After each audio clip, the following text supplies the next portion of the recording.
تم سب کو ایک نفس سے پیدا کیا. نفس کا اللہ تعالیٰ یہ بھی کہتے ہیں کہ تم ناقابل تذکرہ شے تھے, بجنی مٹی سے تمہیں بنایا, ناقابل تذکرہ شے تھے. وَنَفَخْتُ فِيهِ مِن رُوحِي, اور ہمیں تمہارے اندر اپنی روح ڈال دی.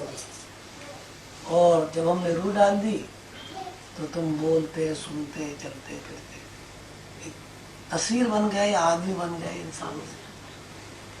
تو قرآن کے نقطۂ نظر سے قرآن پاک میں روح کا بھی تذکرہ ہے اور نفس کا بھی تذکرہ ہے. جی.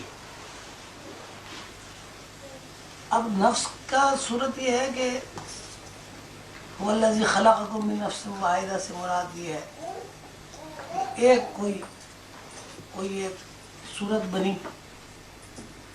اس صورت سے بہت ساری صورتیں بن گئی. ایک تو اس سے یہ مراد ہے جس کو آپ آدم بھی کہہ سکتے ہیں. ایک آدم بنا, اس سے بہت سارے نفوس جو ہیں وہ عمل میں آ گئے. ایک تو یہ شکل ہو گئی, اس کو تصوف والے شخص اکبر بھی کہتے ہیں. اصل صورت یہ ہے کہ روح ہے, روح کے اندر معنی پہنانے کی صلاحیت ہے. روح جو ہے وہ کسی اطلاع کو قبول کر کے معنی پہناتی ہے. وہ معنی پہنانا جو ہے وہ نفس ہے.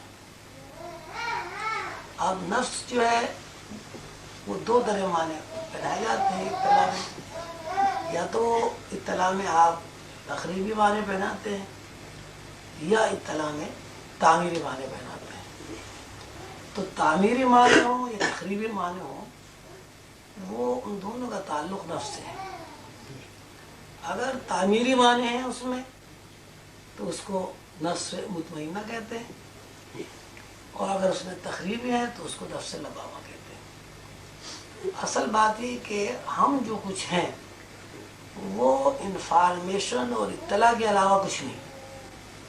ہمارا جو وجود ہے وہ ایک اطلاع ہے, ایک خبر ہے.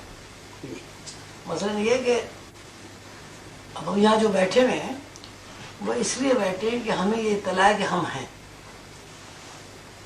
اگر ہم کھانا کھا رہے ہیں تو اس لیے کھا رہے ہیں کہ ہمارے اندر سے یہ اطلاع آتی ہے کہ اب ہمیں کھانے پینے کی ضرورت ہے. اگر ہم پانی پیتے ہیں تو اس لیے پیتے ہیں کہ ہمیں پہلے اطلاع ملتی ہے کہ ہمیں کچھ پینا چاہیے. اب یہ الگ بات ہے کہ جب ہمارے اندر یہ اطلاع پیدا ہوتی ہے یا یہ تقاضا ابھرتا ہے کہ ہمیں آنتوں کی سیرابی کے لیے, آنتوں کی خشکی کو دور کرنے کے لیے, خون کی حدت کو کم کرنے کے لیے پانی پینا چاہیے, تو ہم اس کا نام جو ہے پیاس رکھ دیتے ہیں. نام کچھ بھی رکھ دیں.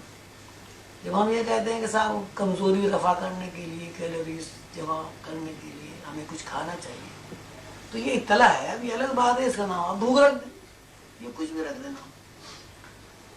تو روح جو ہے, روح اطلاع فراہم کرتی ہے اس جسم کو, یہ جسم جو ہے کس طرح زندگی گزارے.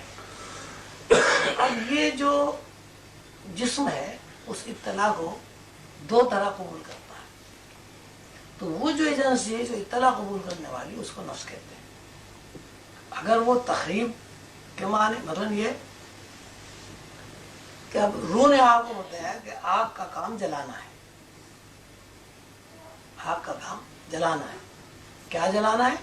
مطلب یہ کہ آپ پانی میں گوشت ڈال کے رکھ دیں تو وہ آگ جو ہے پانی کو جلا دے گی, گوشت کو گلا دے گی. تو اس کا نام آپ نے کہا پکانا, کسی چیز کو اپنے لیے مفید مطلب تیار کرنا. اب آگ کا ایک جلانا یہ بھی ہے, کسی کا گھر جلا دینا. تو اگر گھر جلا دینا کے معنی آپ نے اس میں پہنا دیے تو یہ تخریب ہے, اس کو نفس لوامہ کہتے ہیں. اور اگر اس کو آپ نے شے میں قبول کر لیا, مطلب نو انسانی کے لیے وہ مفید ثابت ہو, مطلب کھانا پکانا, سردی کو دور کرنا, اور لوہے کو گرم کر کے تپا کے انسانوں کے لیے کلہاڑی بنانا, ہتھوڑی بنانا, یہ کرنا, تو اب یہ اس کو جو ہے آپ اس کو تعمیری معنی کہتے ہیں، تو اس کا نام نفس مطمئنہ ہے۔ تو اصل نفس جو ہے، نفس کے معنی ہے کہ وہ اطلاعات کو قبول کر کے ان میں معنی